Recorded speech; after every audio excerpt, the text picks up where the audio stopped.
Hey everyone, it's Swiss65, and today we're back on the railroad with a fun little project. When I was a little kid, I received a book called Mike Mulligan and His Steam Shovel. At the time, I liked the story, but I really loved the pictures, and their imagery has stuck with me into adulthood. For those unfamiliar with the story, it's about a guy named Mike and his coal-fired steam shovel named Mary Ann, and them losing jobs to the newer, modern diesel, gasoline, and electric-powered shovels. When a nearby town needed a newly built town hall, Mike said Mary Ann could dig the basement in a day or the town wouldn't have to pay.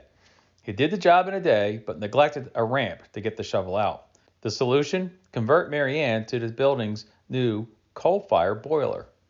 So yeah, this is a fun children's story first published in 1939. So it's plausible that my gravel company in the 1950s would still have a steam shovel working and that its operators would paint up the beast to look like Mary Ann. This set me about finding a simple 3D printable model. I found the model on Colts 3D, and it's fairly basic and easy to print. The cab is solid with a large cavity on their side to save on materials and or provide drainage if you resin print. And I did 2 prints just in case. I primed it all black, then I remembered about the hollow space, so I cut out some thin polystyrene sheet and covered up the underside. With the airbrush, I quickly got the boom and the cab red all over. I know the boom in the book is black like the dipper, but I wanted more color on the model.